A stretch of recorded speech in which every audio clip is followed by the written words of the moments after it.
A fiery debate erupts on live television as U.S. Senator Rand Paul labels Senator John Kennedy arrogant during a tense exchange. But Kennedy doesn't back down. Watch as he fires back with a sharp and unexpected response that stuns the panel and leaves Paul visibly shaken. This is the moment that flipped the narrative and has everyone talking. The morning sun hadn't even fully risen over Washington when phones began buzzing. A tweet from a prominent political figure had just dropped, and it hit like a bomb. Rand Paul turned his back on the core values when he voted no on our big, beautiful bill. Sad, influenced by special interests. Ask him who's really serving the people. By noon, every major network was preparing for the impromptu live TV debate. Senator Rand Paul had publicly demanded one, with Senator John Kennedy claiming the Louisiana lawmaker was a smug, arrogant operator out of touch with everyday folks. America was watching. The studio buzzed with tension. Lights flashed, cameras rolled. Rand Paul, stiff in his seat, gave the crowd a forced smile. Across from him, John Kennedy sat, calm, silent. But the fire in his eyes was undeniable. The moderator tried to break the ice. "Senator Paul, why this debate?" Rand leaned forward, eyes sharp, because someone needs to say it. John Kennedy may be a senator, but he's arrogant, untested in real crises, and out of touch with the heartland. Gasps rippled. Kennedy looked up slowly. "Let's talk about who's really out of touch." The gloves had come off. John Kennedy didn't blink. He leaned forward with calm precision, voice low, but cutting-laced with that folksy southern drawl that made him sound like your neighbor over a backyard fence. "Senator, you call me arrogant. I call it conviction. I stood by that bill because it helped working families, small businesses, and our veterans. You voted no." The panel went silent. Rand Paul scoffed. "I voted my conscience. Unlike you, I don't bow to political theater." Kennedy's eyes narrowed. "No, Senator. You bowed to lobbyists, and the people know it." That sentence pierced like a knife. The audience tensed. On social media, the debate was already trending. Kennedy saves the day. Paul's smile cracked. "Careful, son." But John Kennedy didn't flinch. "I'll be careful when you're honest." There was no applause, just the heavy weight of truth hanging in the room. Then Kennedy added, "You've been in D.C. too long. You forgot what it means to serve, not survive." Paul's face tightened. "You're experienced, Kennedy. One day you'll learn politics isn't black and white." John nodded slowly. "Maybe, but I'll never learn to betray the people who trusted me." The room held its breath. Even the moderator was speechless. Tears filled a woman's eyes in the audience. She whispered, "He's fighting for us." Something was shifting, and Paul felt it. The air in the studio was thick. Viewers across the country sat frozen, some with goosebumps, others already wiping tears. John Kennedy reached into his suit pocket and pulled out a folded piece of paper. "I wasn't going to share this today," he said softly, "but the American people deserve to know." He unfolded the document slowly. "This is the donation record from a PAC funded by big tech interests and other special groups. You received $800,000 the week before you voted no on the big, beautiful bill." Paul paled. That's not—" Kennedy cut him off. "Don't deny it. The receipts are public." The crowd gasped. The moderator looked stunned. Kennedy turned to the camera. "Rand Paul voted against your health care affordability, your tax relief for small businesses, your support for local economies because he got a check." A sound escaped from Paul's throat. Half growl, half plea. "You're manipulating facts." Kennedy's voice broke full of pain. "Tell that to the single mom in Louisiana who cried when that bill died. I met her. She works 3 jobs. You failed her." The camera zoomed in on Kennedy's eyes, wet with emotion. Angry, honest human. Paul looked down. For the first time, he had nothing to say. And America saw it. Rand Paul shifted uncomfortably in his chair. Sweat glistened on his forehead under the hot studio lights. The moderator tried to intervene. "Senator Paul, would you like to respond?" Paul leaned forward, forced a smile. "It's easy to cherry-pick numbers and play hero when you've been in the Senate for years, Mr. Kennedy." John looked at him calmly. "It's even easier to sell out your own people when you've been influenced too long." The audience murmured. A man in the front row let out a soft laugh. "Wow."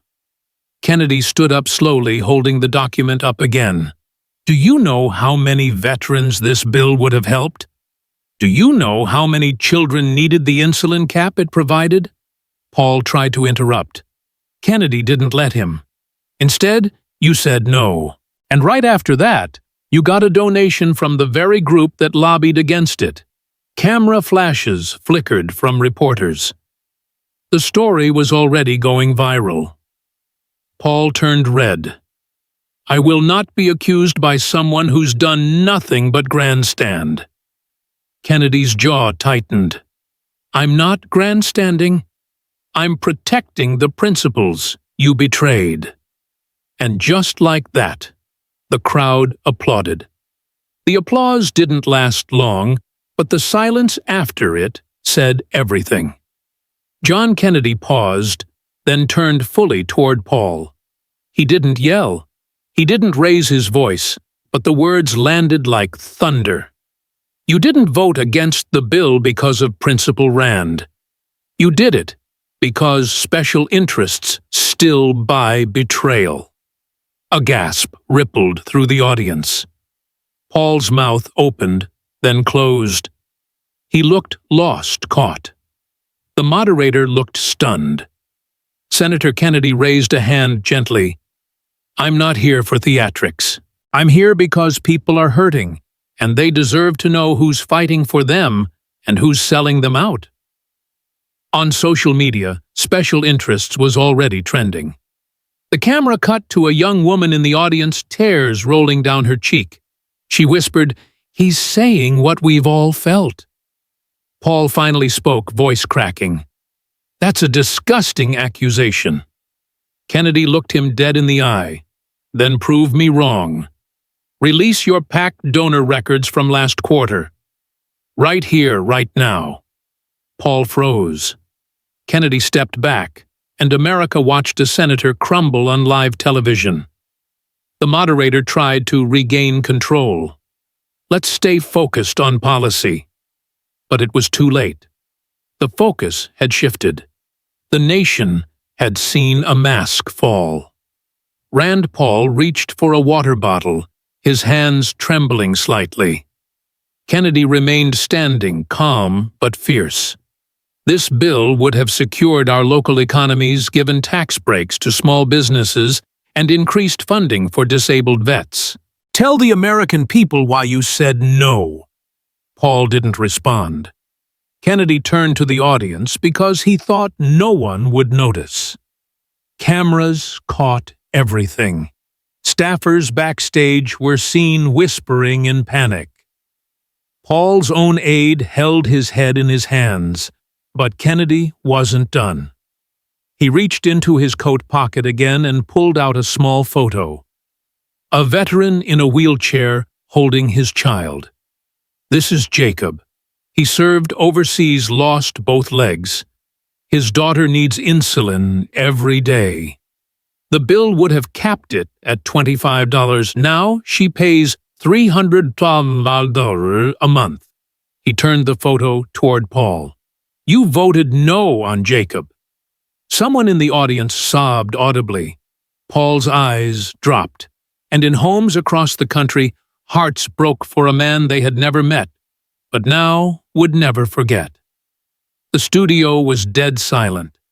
Even the lights seemed dimmer, as if the room itself bowed to the weight of Kennedy's words. John Kennedy gently placed the photo of Jacob back into his jacket. He didn't say anything for a few seconds. He just looked at Rand Paul. That silence was louder than any speech. Paul finally opened his mouth, but all that came out was a shaky breath. His hands were trembling. Kennedy spoke softly. "Sometimes silence says everything, and right now your silence screams guilt." A woman in the audience began sobbing. She wasn't a plant. She wasn't an actor. She was a mother who understood what insulin costs meant to a family scraping by. The moderator's voice cracked. "Senator Paul, would you like to respond to the allegations?" Paul shifted in his chair. "This is character assassination, a political ambush." Kennedy interrupted him. "No, Senator. This is accountability, and the people are watching." Backstage, the network's control room scrambled as viewership surged past 12 million. One of the producers whispered, "We didn't expect this to turn into a reckoning, but it had, and it wasn't over yet." As the cameras rolled, something unexpected happened. Rand Paul's phone, left on the moderator's table, buzzed loudly. Everyone heard it. The moderator paused. "Senator, your phone." Paul ignored it, but the camera zoomed in. Text message preview. "Senator, shut it down now. We're exposed. Meeting at 6. Kennedy saw it. The moderator saw it. So did millions of Americans watching live. Kennedy tilted his head. "Would you like to explain that Senator Paul looked like he'd been hit with a lightning bolt? That's personal, has nothing to do with this." Kennedy didn't raise his voice. "Looks like someone's nervous about what else I might have." The panel sat still. You could hear a pin drop. Kennedy took a breath. "I said I came with receipts." That wasn't a metaphor. He reached into a manila folder on his lap. "This," he said, holding up printed documents, "is proof of multiple donations made to your office from organizations who lobbied against the bill, and in one case from someone connected to a foreign interest group." People gasped. Paul reached out, trying to snatch the papers. Kennedy pulled back. "You started this debate calling me arrogant, Senator. Now you're just exposed." Backstage aides panicked. Paul's team scrambled to cut the feed, but it was too late. The network had handed full editorial control to the debate director, and she wasn't stopping it. Across America, the reaction exploded. At a diner in Indiana, an old veteran wiped his eyes. "That fella Kennedy, he's the first one who's ever spoken for us like that." In Alabama, a trucker pulled over to watch on his phone. "This ain't just a debate, this is history."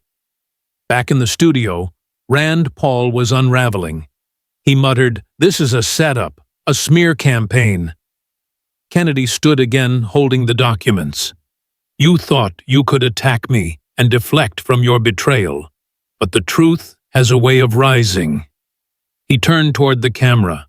"America, this is not about left or right. It's about honesty. It's about the truth. And if we can't have that in the Senate, then what are we even fighting for?"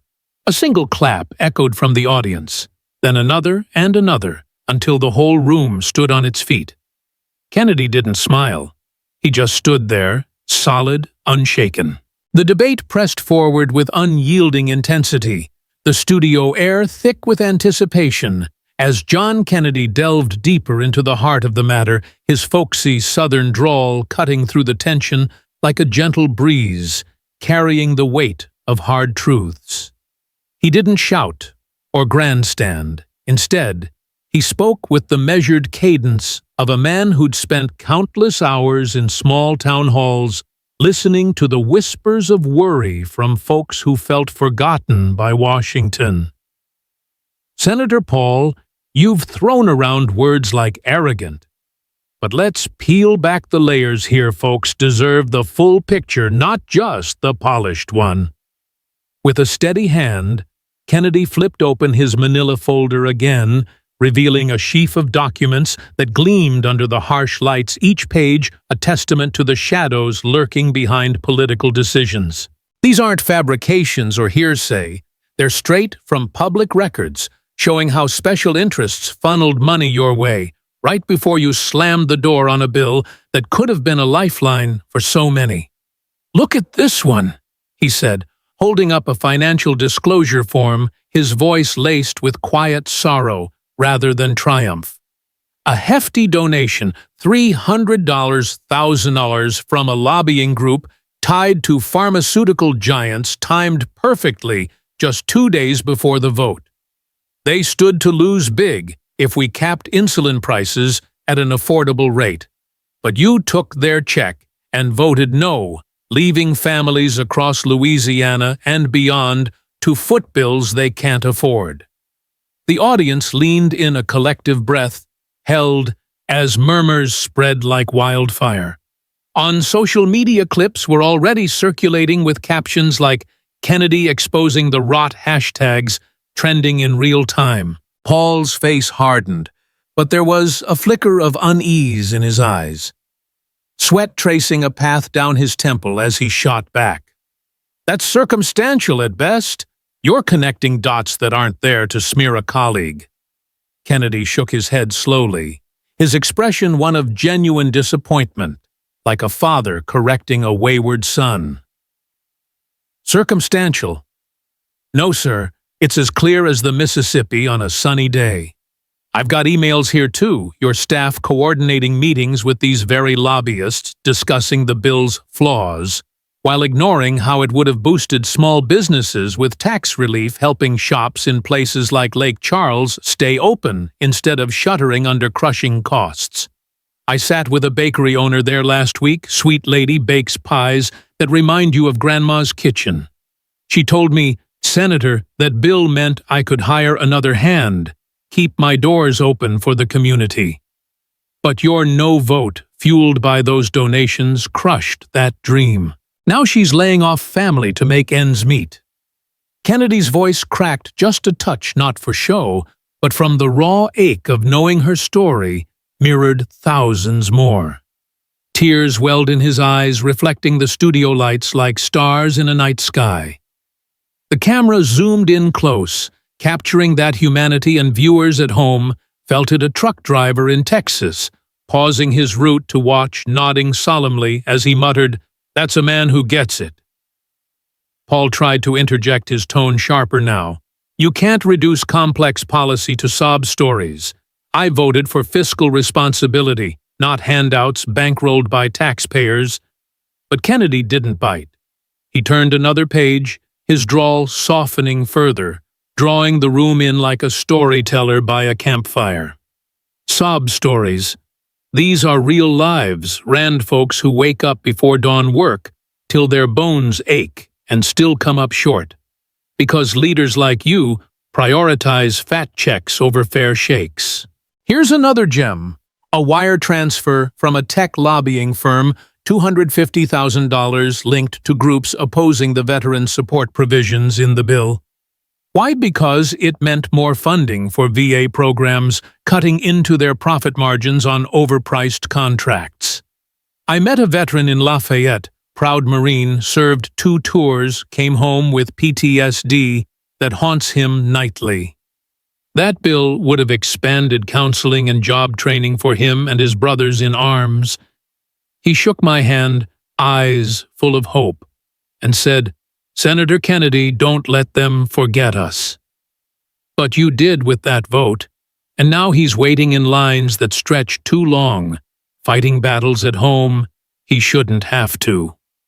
The audience gasped softly, a woman in the 3rd row dabbing her eyes with a tissue, whispering to her husband, "He's fighting for the little guy just like he always does." Paul's retort came weaker this time, his posture slumping as he gripped the table edge. "This is selective evidence. My record speaks for itself. I've championed liberty and limited government." Kennedy nodded thoughtfully, his voice steady but infused with that down-home wisdom that made complex issues feel approachable. Liberty's a fine ideal, but it rings hollow when it's bought and paid for. These documents show a pattern: multiple infusions from special interests who lobbied hard against the bill's core aid for farmers facing droughts, healthcare affordability for rural clinics, economic boosts for communities hit by factory closures. I walked through a shuttered plant in Ruston.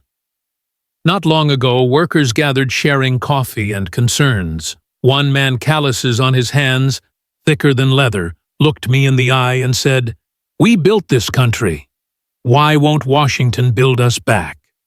Your donations from anti-labor groups explain why you said no." Kennedy paused, letting the words hang, his eyes misting again as he recalled their faces.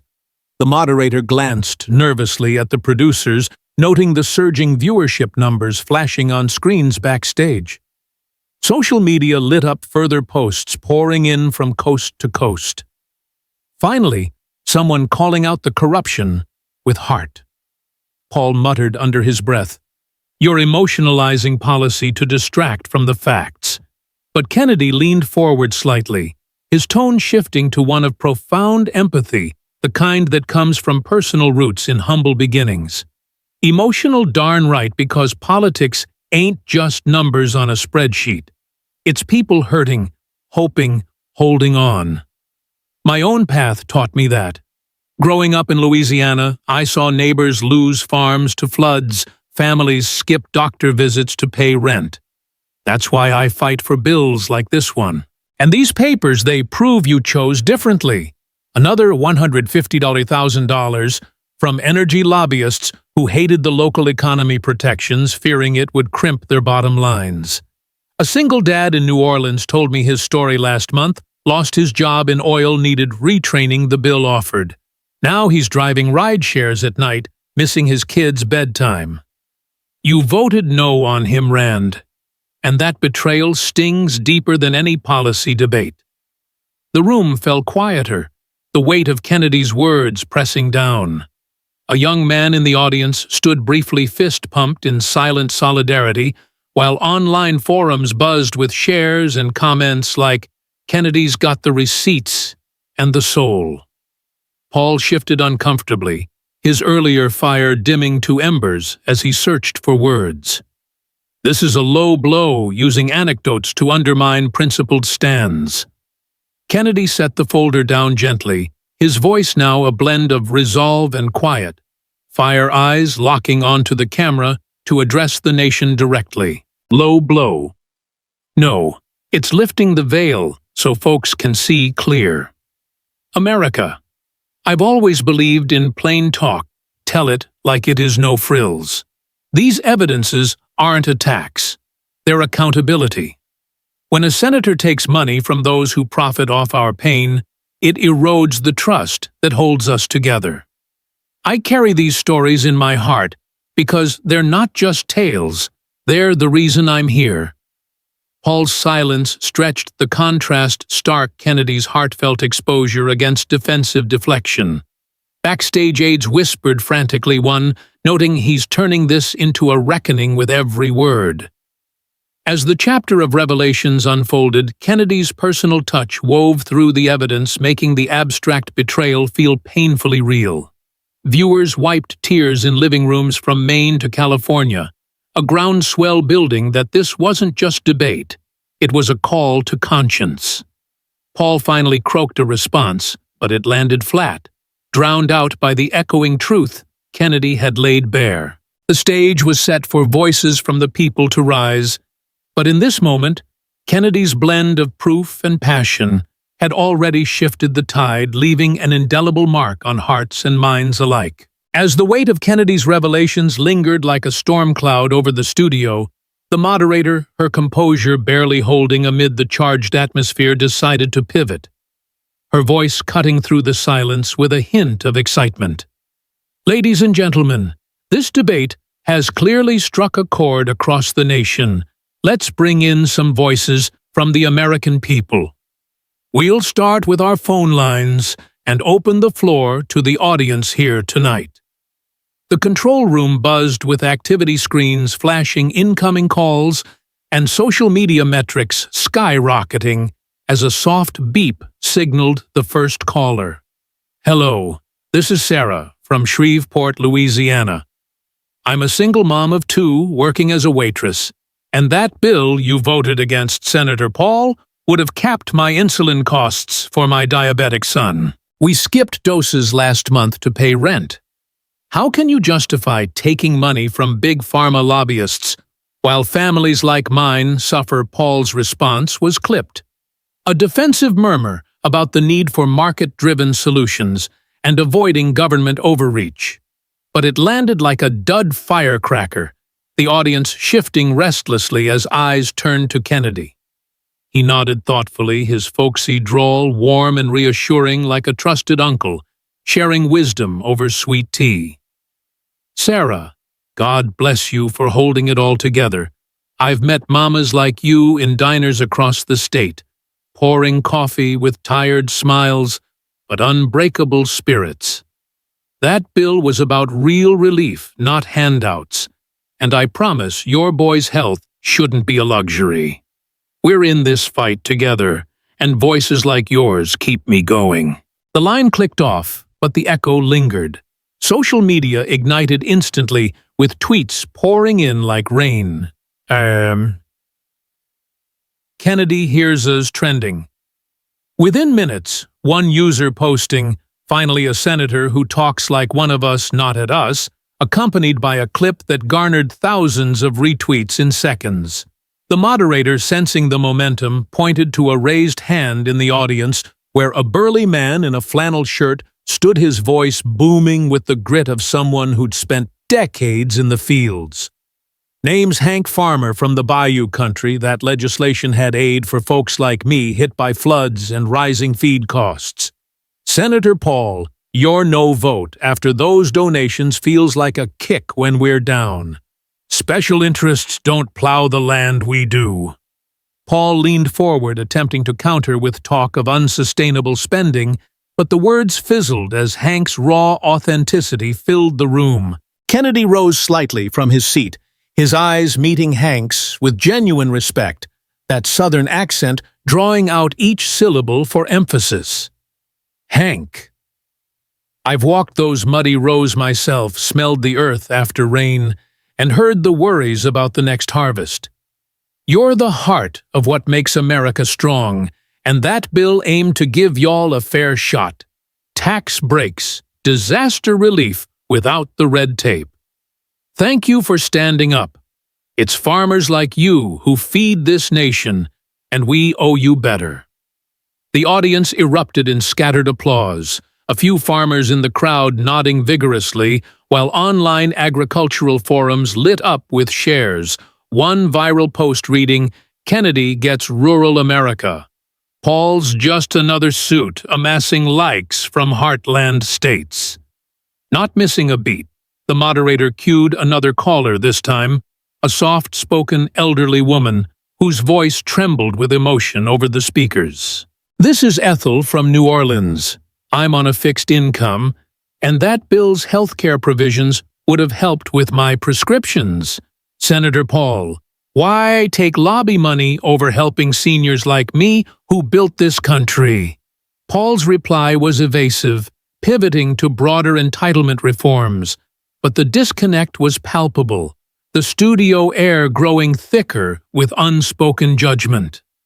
Kennedy's response was immediate and heartfelt, his posture open, as if speaking directly to her living room.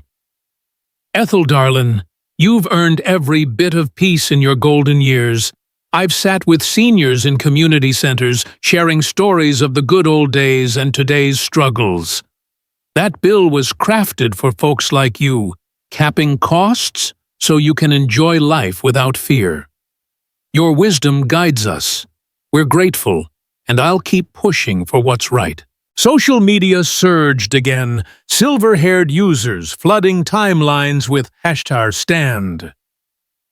With Ethel, one tweet from a granddaughter saying Grandpa's watching and cheering, Kennedy's the real deal, the clip spreading like wildfire across platforms. The floor opened wider, and a young woman in the second row stood holding a sign scribbled on notebook paper that read, "For my kids." Her voice steady despite the nerves. "I'm Jenna, a teacher from Monroe. Our schools needed that education funding tied to the bill for supplies and programs. Your vote, Senator Paul, after those shady donations, shortchanged our future. Kids deserve better than crumbling classrooms." Paul fumbled a defense about local control, but it was lost in the shuffle as Kennedy stepped closer to the edge of the stage, his expression one of quiet determination. "Jenna, teachers like you are shaping tomorrow one lesson at a time. I've visited classrooms, seen the spark in those young eyes, and heard the pleas for resources. That bill included boosts for schools in underserved areas because investing in kids ain't optional. You're a hero in the trenches. Keep inspiring, and know we're behind you." The applause swelled this time, educators online rallying with posts like "Kennedy champions our classrooms." Paul's silence speaks volumes, the moment captured in memes and threads that dominated feeds. Then came a poignant turn as the moderator nodded to a veteran pushing forward in his wheelchair, medals glinting under the lights, his baritone voice commanding respect. "Call me Sergeant Mike," served in the Gulf, came back with scars inside and out. That bill's veteran support job training, mental health aid, got torpedoed by your "No Senator Paul" right after lobby groups padded your pockets. We fought for freedom. Why fight against us now? The room fell pin-drop silent. Paul's mumbled apology about honoring service ringing empty as shadows played across his face. Kennedy knelt to eye level, saluting crisply before speaking, his voice thick with emotion. "Sergeant Mike, your sacrifice humbles us all. I've shaken hands with vets in VFW. Halls listened to the battles that don't end with discharge papers. That bill was a promise kept expanding care without bureaucracy. Because you gave everything. America salutes you back. We'll make this right." The veteran returned the salute, tears tracing his cheeks, sparking a chain, audience members rising to applaud, some saluting in solidarity, while social media exploded with #Honor Our Vets clips, going mega viral as military families shared personal stories in the comments. Paul looked increasingly cornered, his aides backstage pacing frantically as viewership hit record highs. Another voice chimed in via call, a construction foreman named Luis from the Delta region, his accent laced with urgency. "Built highways my whole life. But that bill's infrastructure for local jobs vanished. With your vote, lobbyists win, workers lose." Kennedy's reply was swift and supportive. "Luis, your hands build the roads we travel. I've toured sites, seen the sweat and steel. We're rebuilding together. Your input drives change." Online buzz peaked, blue-collar workers posting solidarity videos. The interactions cascaded. A small business owner from Lafayette stood detailing how tax relief was denied. Kennedy affirmed, "I've shopped in stores like yours, know the hustle." A student activist group chanted briefly for fairness. Kennedy engaged, "Y'all are the spark. Let's fan the flame." Each exchange built unity, Paul's isolation deepening as the debate morphed into a town hall of the heart. Social media crowned it historic, with influencers declaring Kennedy's bridging divides one story at a time. As the segment wound down, the collective energy pulsed with hope. Kennedy's listening ear turning confrontation into connection, leaving an indelible mark on a nation yearning for authenticity. As the voices from the audience faded into a profound silence, the moderator cleared her throat, her eyes reflecting the emotional whirlwind that had swept through the studio, and turned to the two senators with a final nod. "Gentlemen, any closing thoughts?" Rand Paul, his face a mask of defeat, etched with lines of regret, rose unsteadily from his chair, glancing once at the crowd, whose stories had unraveled his facade, and without a word, he turned and walked off the stage. The echo of his footsteps, a stark punctuation to the reckoning that had unfolded. The cameras lingered on his retreating figure, capturing the slump of his shoulders as he disappeared behind the curtain, leaving behind a void filled only by the collective breath of a nation that had witnessed accountability in real time. John Kennedy remained seated for a moment, his expression not one of triumph but of quiet reflection, that folksy southern drawl ready to weave wisdom from the chaos as he stood slowly adjusting his tie with the humility of a man more at home in a country church than under glaring lights. Folks, this wasn't about winning a debate or scoring points. It was about shining a light on what's right and what's gone wrong in the halls of power. Senator Paul started this by calling me arrogant. But real arrogance is turning a blind eye to the people who put us here. The hard-working Americans whose trust we hold in our hands like fragile glass.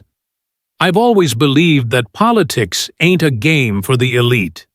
It's a service to the everyday heroes, the nurses pulling doubles, the farmers battling the elements, the veterans carrying unseen scars, the teachers molding young minds on shoestring budgets.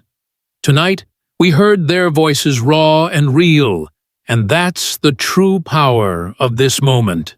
Kennedy paused, his eyes scanning the audience, where faces still glistened with tears. Some nodding in silent agreement, as whispers of affirmation rippled through the rows. Backstage producers huddled around monitors, murmuring in awe. As viewership numbers crested beyond 20 million, the feed trending globally, with phrases like Kennedy's reckoning dominating feeds from small-town Facebook groups to urban Instagram stories. He continued, voice steady, but infused with the warmth of a fireside chat. Let me tell you what we've learned here.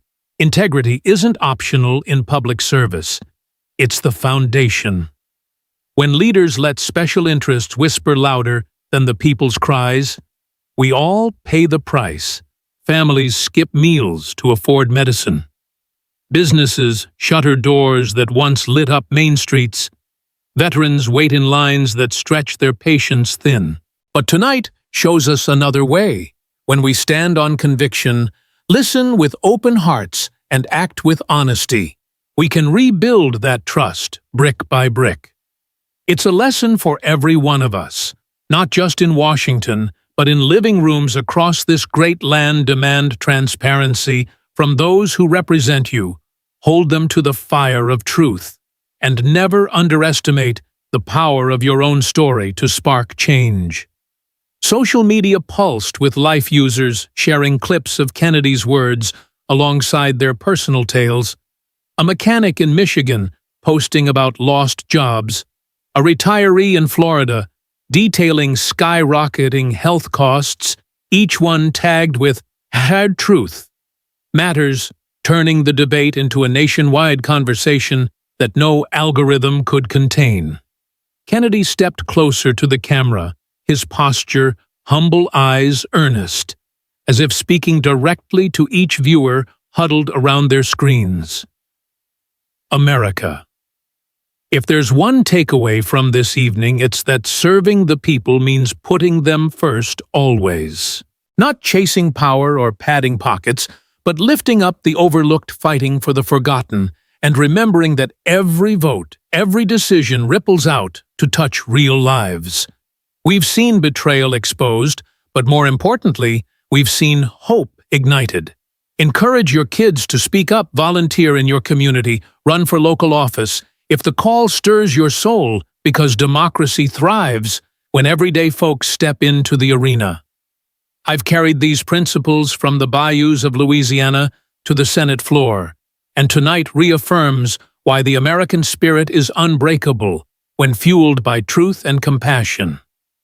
The audience rose gradually, not in thunderous ovation, but in a standing wave of respect, some wiping eyes, while others clasped hands, the studio transforming from a battleground into a sanctuary of shared purpose. Back in the control room, a producer whispered to her colleague, "This isn't just news. It's a lesson plan for the country," as networks scrambled to extend coverage, analysts already dissecting the educational undertones of Kennedy's message. He wasn't done yet, pulling a small notebook from his pocket, flipping to a page scribbled with notes from constituent letters. "Let me share one more thing," a letter from a young girl in Baton Rouge who wrote, "Senator Kennedy, why do some people forget to help? Well, darling, tonight, we reminded them why we can't. This is our charge: teach the next generation that leadership is about service, not self. That empathy isn't weakness, it's strength. That in a world of noise, quiet integrity speaks loudest. By educating ourselves and each other on these values, we build a better tomorrow, one where policies serve people, not pockets." Online educators latched on, tweeting lesson ideas inspired by the debate, like classroom discussions on civic duty and transparency with #LearnFromKennedy, gaining traction among teachers' unions and parent groups. Kennedy's voice softened further, a paternal tone wrapping his final words like a gentle embrace. "To all who tuned in, feeling that tug in your heart, act on it. Share your story below. Reach out to your representatives, volunteer at a local shelter or food bank. Small actions compound into big change, just like the ripples from this night. We've proven that when we unite around truth, no betrayal can stand unchallenged. God bless you all, and God bless this incredible nation we're privileged to serve." The applause built, now swelling into a crescendo, as Kennedy waved modestly, stepping back from the podium, while the moderator wrapped up her voice, cracking with emotion. Viewers at home felt it too. A diner in Alabama, where patrons stood and clapped at the TV, a family in California, hugging tighter as tears fell, the moment transcending politics into profound education on civic virtue. Backstage, as Kennedy gathered his folder, a staffer approached with a phone, noting calls pouring in from constituents, inspired to action, one message reading, "Your words taught me to speak up, running for school board now." Kennedy smiled faintly, pocketing the notebook as he reflected silently on the journey from accusation to awakening. The lesson was clear: in the face of arrogance and influence, humility and honesty prevail, urging every American to embrace their role in shaping a more just society. As the lights dimmed, the nation carried forward not just a debate's memory, but a blueprint for betterment, educating hearts and minds to value service over self, truth over treasure, and community over corruption.